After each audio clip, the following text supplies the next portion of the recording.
Another point, in the case of cartilage, we learned that the growth of the bone is always from outside to inside. But in the case of the bones, growth will occur from outside as well as from, so it is bidirectional growth in the case of bones. That's why bones grow faster, or bones take lesser time to heal when we compare the healing time required for the cartilage or the growth time which is required for the cartilage. This is the one of the main reason why bones grow faster and repair faster. First reason would be this, and the second reason, blood supply is not found inside this portion of the cartilage, but blood supply is found inside this portion of the bone. So that's why bones grow faster, because there is a quicker recovery. Reason is the diffusion will be faster here because the blood supply is found within the bones. But in the case of the cartilage, because the blood supply is restricted towards the outside, therefore there is no possibility of reaching to the center, so a very slow diffusion. That's why cartilage growth and repair is slow, and it is unidirectional from outside to inside, because there is only perichondrium, there is no endochondrium. But in the case of the bones, recovery is faster because the growth is bidirectional, or repair is bidirectional, from outside to inside and from inside to outside. And the reason is periosteum as well as endosteum is present. I hope this point is made clear to you. Now the next main portion after endosteum is the bone marrow. Now what is bone marrow?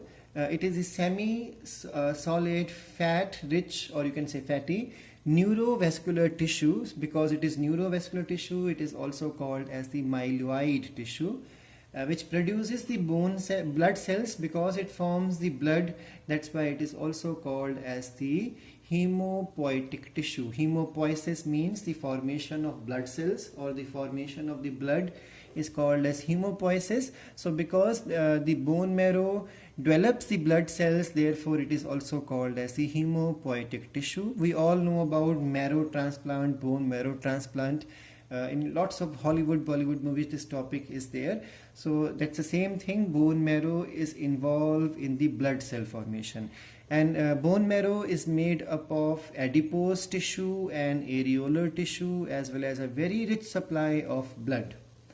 Now there are two types of bone marrow, red bone marrow and the yellow bone marrow. Now you need to understand this thing, it's an important topic, that when a child is getting developed in the mother's body, a fetus is developing in the mother's body, or when a child is fully formed and ready for delivery, so the skeleton of the fetus and the skeleton of a newborn child will always have its skeleton, and that skeleton will have only red bone marrow. There are no yellow bone marrows when a fetus is developing or a child is born. But slowly, gradually, what will happen, the red bone marrow will start changing into the yellow bone marrow, and by the age of the 5 years. And then what will happen, by the time maturity comes, 20 to 25 years, now the red bone marrow is now found only in the vertebrae, is found in the sternum. Sternum is your breastbone, the bone which is in the front of the rib cage, and then the ribs. Clavicles is the collarbone, scapula is your shoulder backside bone, pelvis, cranial bones are your brain, your skull bone, epiphysis of the long bones. This portion is called as the epiphysis of long bone, and this is diaphysis. So only these portions will have red bone marrow. All other portions will now have yellow bone marrow. So I'm repeating again, red bone marrow is fully found everywhere in a skeleton of a fetus and in a skeleton of a newly born child, but slowly now it starts changing into yellow bone marrow at the age of the 5. It forms especially, and then by the time 20-25 year age, at maturity, all red bone marrows are now replaced by yellow bone marrow. Yellow bone marrow has a lot of fatty tissue inside, and this has more to do with food storage, and only in the case of emergency, like for example a lot of blood loss has taken place, So in that emergencies only it will form blood cell. Otherwise its main function is to store the food in the form of fat.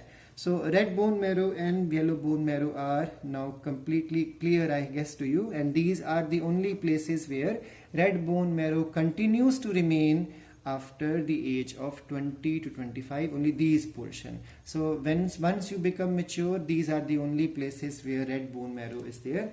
All other portions are replaced by the yellow bone marrow, which is rich in fats and produce blood cells only in the case of the emergency. Now understand this diagram again. It's a long bone. Every long, for example, your thigh bone. So every long bone will have these two portions which are called as epiphysis, and the middle portion is called as diaphysis, where a cavity is there. That cavity is called as marrow, or that cavity is also called as medullary cavity, and the tissue found inside this marrow is called as the bone marrow. So bone marrow is the tissue inside and the marrow is the cavity inside. The other name for marrow is medullary cavity. Now let's do the details of this diagram.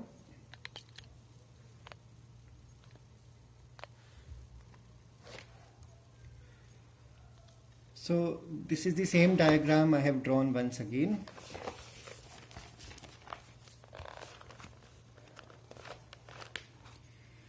Now there is red bone marrow present here, there is yellow bone marrow present here, and then this is the portion which I have magnified to explain the diagram or the skeleton or the bone structure. Remember, the bone found here, the structure of bone which is found here is very much different from the structure of bone found here. So I'll be explaining these differences also.